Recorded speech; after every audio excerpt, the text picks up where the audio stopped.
Welcome back. If you just joined us, you're watching the news at 10 on Channels Television, coming to you live from Lagos. A reminder of our top stories.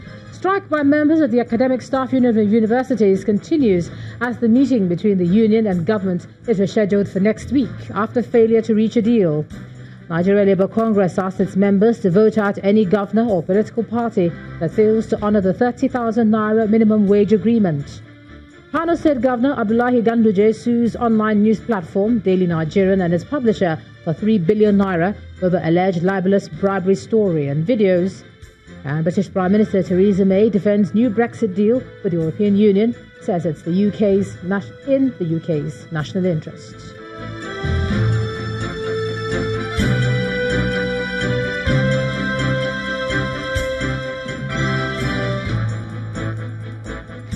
ChannelsTV.com has more information for you, and on youtube.com/channelsweb you can watch our videos.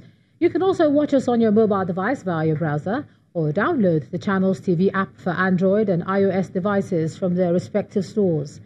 Besides giving you access to news updates on the go, the Channels TV and Channels 24 app has an Eyewitness feature that you can use to share pictures, videos or news of happenings around you. Just install the app, then tap and swipe to reveal the menu and then follow the instructions. Now, we have some pictures that were sent in to us, and let's take a look at them. Let's start off from Maryland in Lagos State. Our Eyewitness reporter is unhappy about the heavy traffic caused by the BRT bus stop at the Ojota-bound route, which is caused by the creation of a single lane by the state government. Our Eyewitness reporter wants something done about it quickly. And from Delta State, here's this picture showing a road project allegedly abandoned by the Niger Delta Development Commission. Our Eyewitness reporter is calling on those responsible to fix the road soon.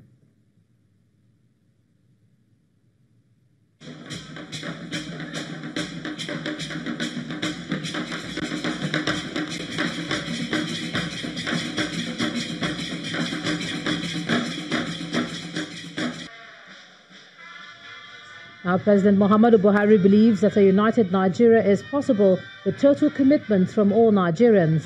The president made the comment during the unveiling of the Buhari Unity Band at an event organized by the Good Governance Ambassadors of Nigeria at the State House Conference in Abuja. President Buhari wants Nigerians to wear the handband as a sign of resolve to contribute to a united nation. He also restates his administration's commitment to the cause of peace and progress of Nigeria.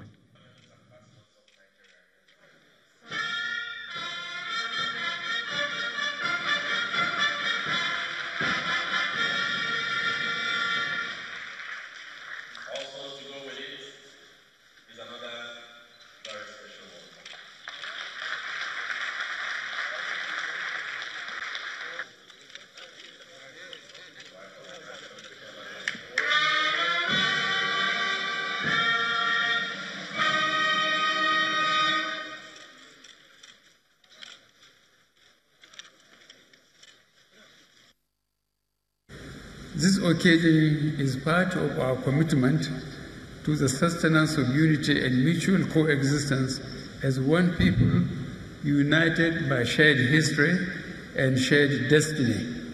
It is a demonstration of our determination to see Nigeria succeed as we come to agreement that no nation can truly make progress without unity. Our country has passed through difficult times, on occasion threatening the foundations of our unity.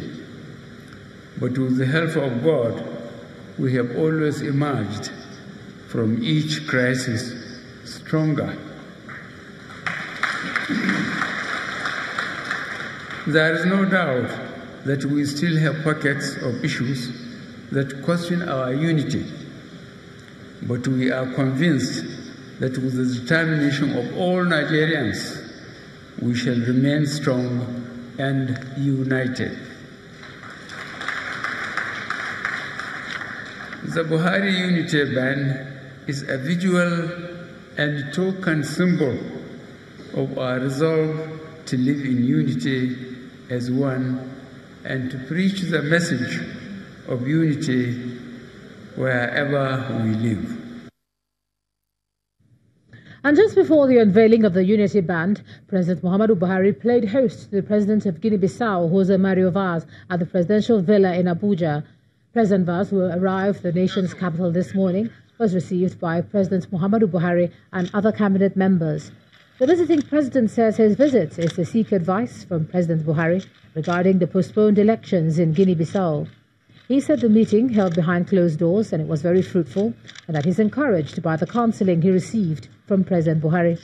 Nigeria and Guinea-Bissau have enjoyed mutual relationship for several years, even as both countries belong to the same regional bloc, ECOWAS. I had the opportunity to brief him about the situation in Guinea-Bissau, the voters registration process going on in Guinea-Bissau. As you will be aware of, the international community will be aware of. Guinea-Bissau deveria organizar as suas eleições. Guinea-Bissau was scheduled to hold elections on the 18th of November. Não vai ser possível. But we came to the conclusion that it won't be possible.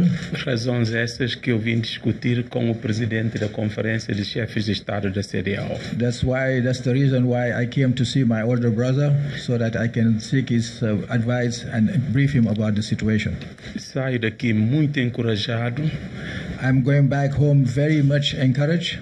Pela força da forma como o presidente Buhari me aconselhou.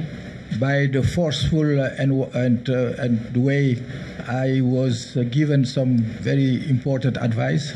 Porque a Nigéria é grande apoiante do processo de recenseamento e das eleições na Guiné-Bissau. Because Nigeria has been a great supporter of the process in Guinea-Bissau, the voter registration process going on. We're going to stay in Abuja, but let me hand over to my colleague, Terry Ikumi. Hey, Terry. Hi, Ijoma. Nice to see you. Welcome to Abuja. The chairman of the Corruption and Financial Cases Trial Monitoring Committee, Justice Suleiman Galadima, is expressing concerns that the pace of justice delivery is not moving fast enough. Justice Galadima was speaking in Abuja at a one-day workshop for heads of courts organized by the Center for Social Legal Studies. He says the situation is particularly worse with regards to the trial of high-profile corruption and financial crime cases.